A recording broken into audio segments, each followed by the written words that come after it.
Salam la famille, j'espère que tout le monde se porte bien. أهلا وسهلا ومرحبا بكم في درس آخر من دروس تعلم قواعد اللغة الفرنسية، وهذا الدرس هو استمرار لسلسلة دروس السابقة اللي تعرفنا فيها على ما هي l'accent. tey ñëw ci li nga xam ne moom mooy accent grave ginnaaw bi ñu defoo li nga xam ne moom mooy accent aigu yi ñu détaillé ko leer na loolu te ñu yegg si tey li nga xam ne mooy l'accent grave. kon leçon bi initialement mi ngi adressé commencé ci li ñuy tuddee l'accent grave. fan lañ koy utiliser moom l'accent grave. d'abord les accents. Le français, comme ni nga xam ne noonu lañ ko xamee woon nga xam ne français comporte 3 accents. définition bi nag jiitu woon na détail tout la rek nga xam ni l'accent aigu qui porte uniquement sur le E mooy nekk ci E. l'accent grave qui porte sur le E, le A et le U. A, E, U. l'accent grave foofu lay nekk. l'accent circonflexe qui porte sur toutes les voyelles mooy nekk ci kaw voyelle yépp sauf Y. wala Y du am accent li nga xam ni moom mooy accent waaw. léegi quand la voyelle ne prend pas d'accent kañ la jël d'accent. l'accent aigu moom lañ détaillé woon la leçon passée. l'accent grave mooy leçon bi ñuy concerné tey. l'accent circonflexe à la prochaine fois moom lañ ñëw gaaral ko fi exposé ko fi détaillé ko ci jàppale audio. léegi automatiquement ñëw compléter la leçon tey bi nga xam ne moo ñu concerné bi l'accent grave. l'accent grave ne peut se mettre que sur le A et le U pour éviter la confusion entre deux mots sur le E. l'accent grave mu ñu ko teg ci A ak U mun faa tege nee na ngir laan ngir ñu maytu confusion mooy jaxase ngir maytu xaltu jaxase bu am ci diggante ñaari mots yi ak ci E. defe naa lool leer na. l'accent grave sur le A et le U. accent grave ci A ak U.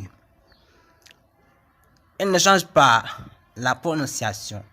accent grave bu nekkee ci A ba mu nekk ci U jàpp na du changer prononciation bi du ko changer. donc comme bu ñu waxee lii si kon dañuy jum bu ne du nekkee ci A ak U kon loolu njuumte lay doon waaw man accent grave kon day tekk ci A bi ak ci U bi pour lan pour éviter la confusion.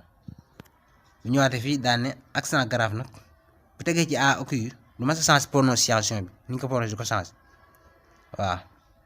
li ko A préposition la à distinguer de A ñu ràññee ko A bi nga xam ne forme du verbe avoir la comme nga j'ai, tu as, il a ñu bañ ko jaawaleeg boobu. ça adverbe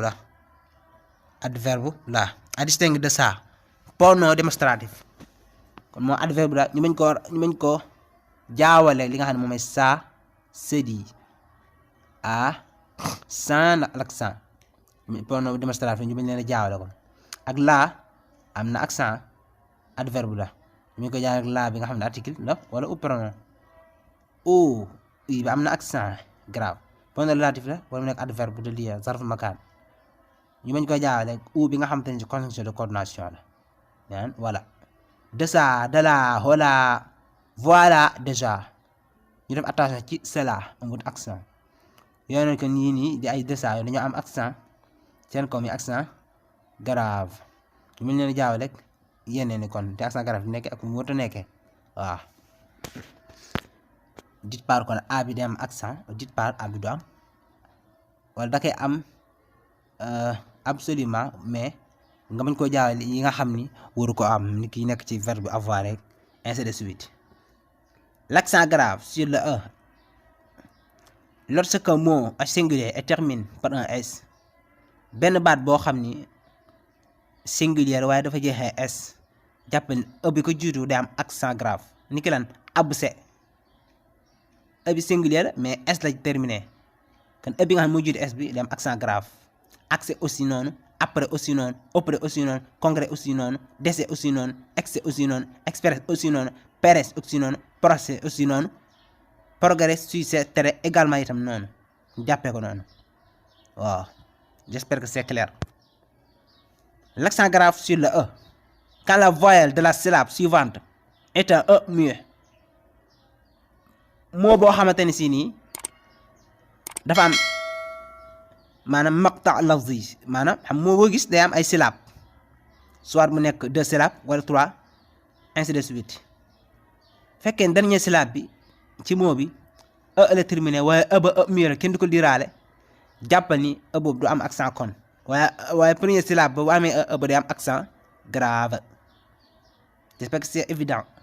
ni ki lan père dafa composé 2 syllabes P ak R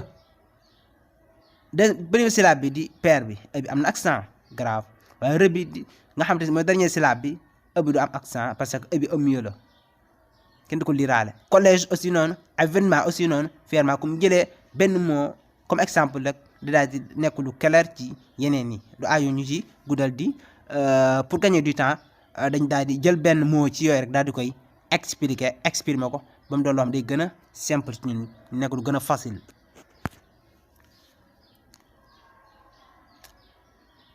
donc l'accent grave aussi sur le E on met l'accent grave sur la lettre E placé devant un groupe de consonnes si la deuxième est un L ou un R.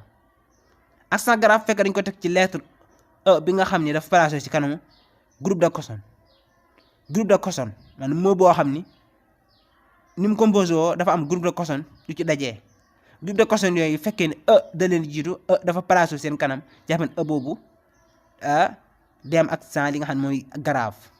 exemple lièvre gis na mot bi am na groupe de consonnes mooy lan V bi ak R bi le groupe de consonnes la parce que en français lu ëpp ñaar wala lu ëpp benn dañ koy considérer comme groupe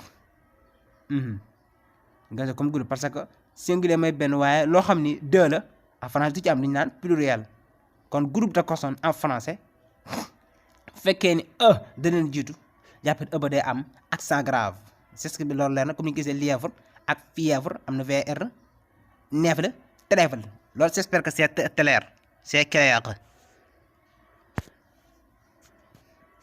voilà di leen jaajëfal di wax dig daje beneen yoon incha allah ñu dikkaat détail li nga xam ne moom mooy l'accent circonflexe ci wax ngeen xaar ko balaa yegg incha allah nañ ñëw daal koy teewal exposé ko fii mu nekk lu clair den ñaan fekkee ni abonné ngeen abonné ci ngeen partage ko ngeen di gën a mat te ngeen commenté fekkee ne am na ay jumte wala ay faute de frappe wala ay faute de grammatical wala grammaticaux yoo xamante mi ngi ci ngeen def ñu ko signe wala lépp lu ci leen teg am ay soucis wala préoccupation ngeen signe ko ci commentaire yi je suis disponible toujours.